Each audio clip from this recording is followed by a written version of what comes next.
这边要跟各位示范的是如何把在 Max Patch 中的简易声音效果移植到 Ableton Live 里面，以 Max for Live 的格式来开启跟使用。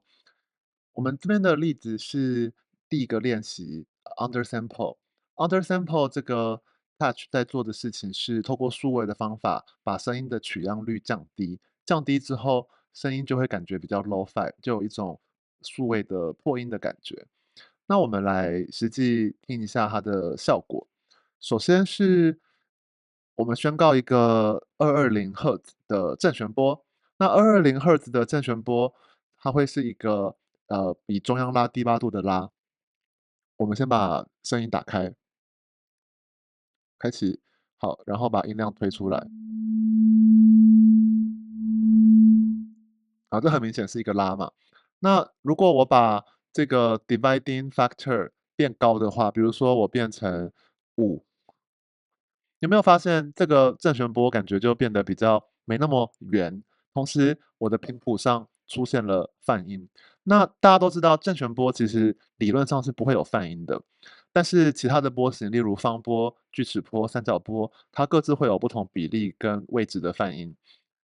我们听听看现在的声音，是不是就比较没那么圆滑？如果把这个数值持续增大，你就会看到它越来越像很多方波的叠加。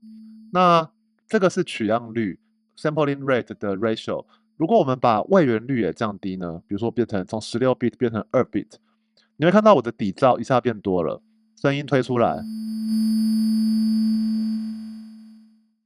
是不是现在就很明显有比刚才更破的声音？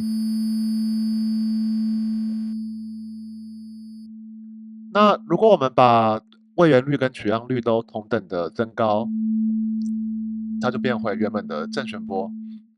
好，那这个例子主要是让大家知道说，这是一个利用 degree 这个物件很快速写出来的声音效果。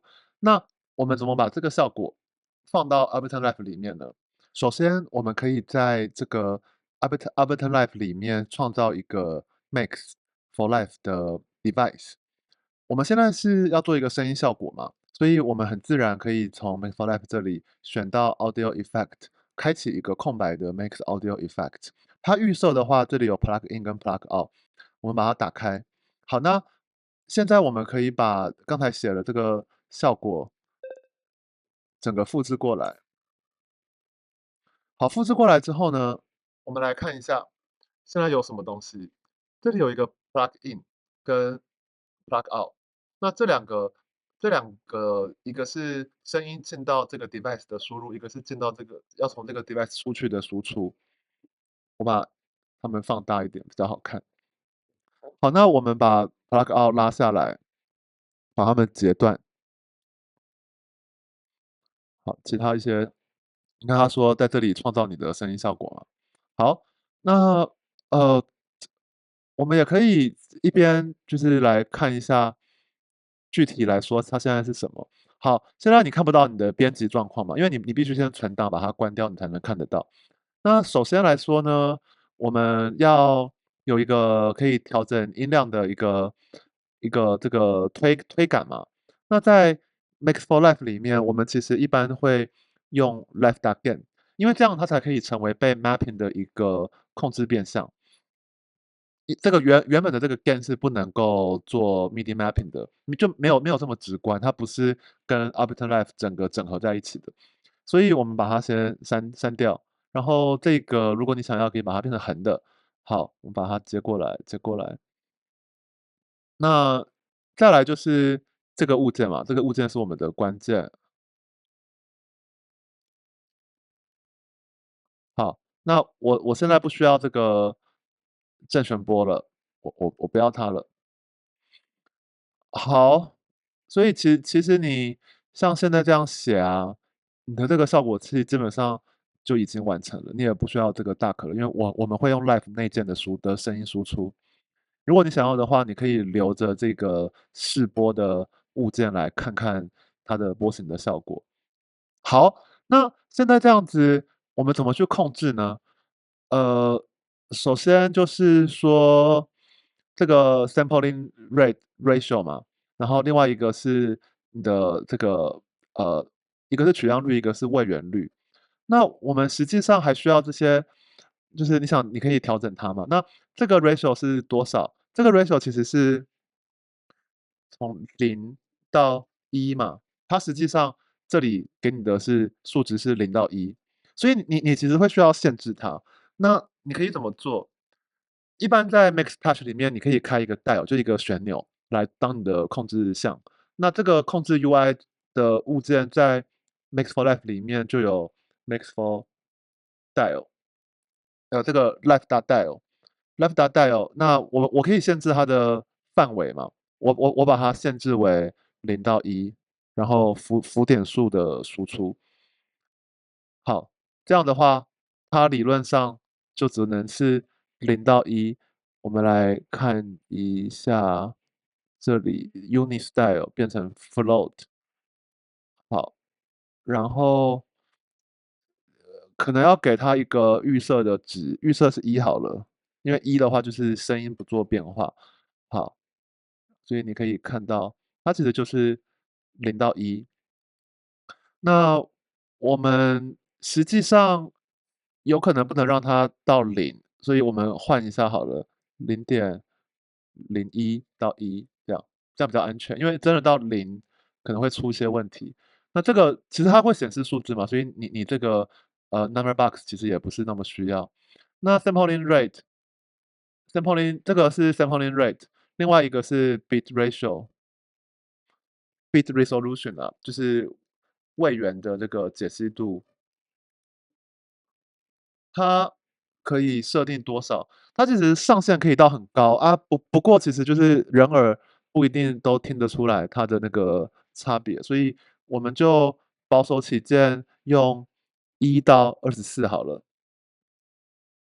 那一样给它一个 live dial。那我们其实可以直接在这里改嘛，就我说它输出的是整数，是 integer，然后范围是1到24，type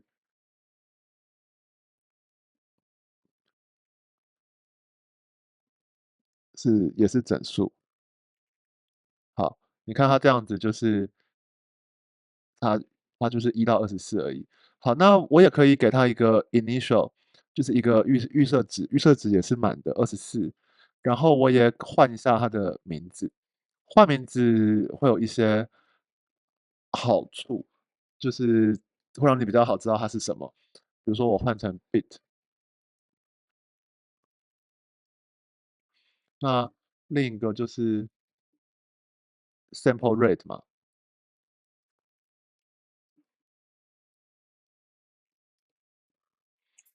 这样的话，使用这个效果器的人会比较容易看出来它是什么。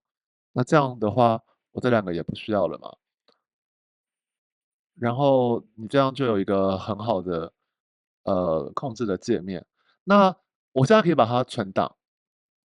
我存档的话，我把它存到这一次的工作坊的一个当成一个练习的物件吧。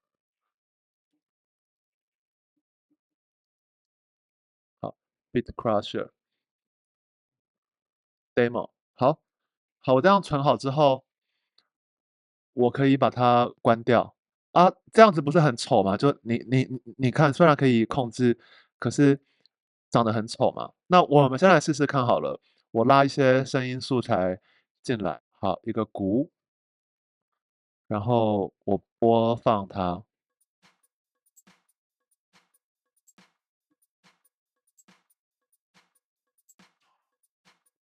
然后我把这个降低。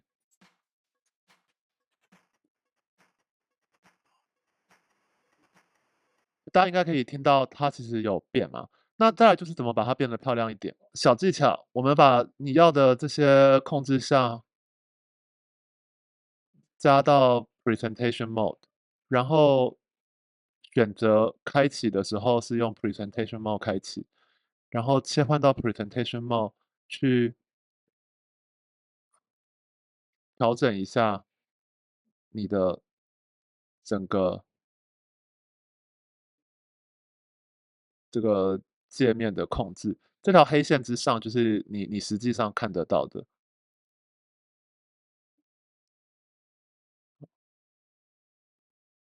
那可能像这样子，好，那我们这样存档之后再关掉，你看它就变成是你刚才布局的样子。那这时候我们再来，呃，播放音量。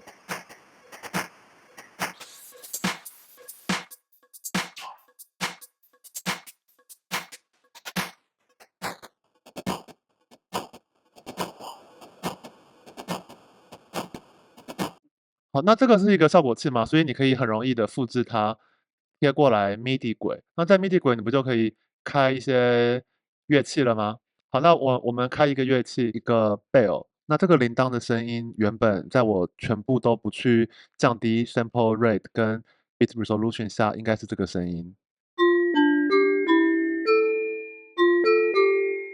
蛮标准的一个 bell 嘛。那如果我开始把它就是降低 sampling rate 呢？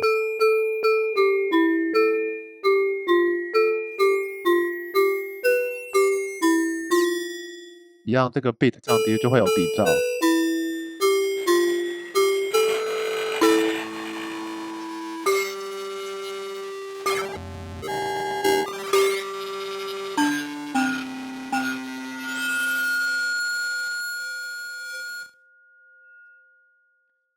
所以虽然它是一个简单的例子，可是你也可以看出它有很多的潜力。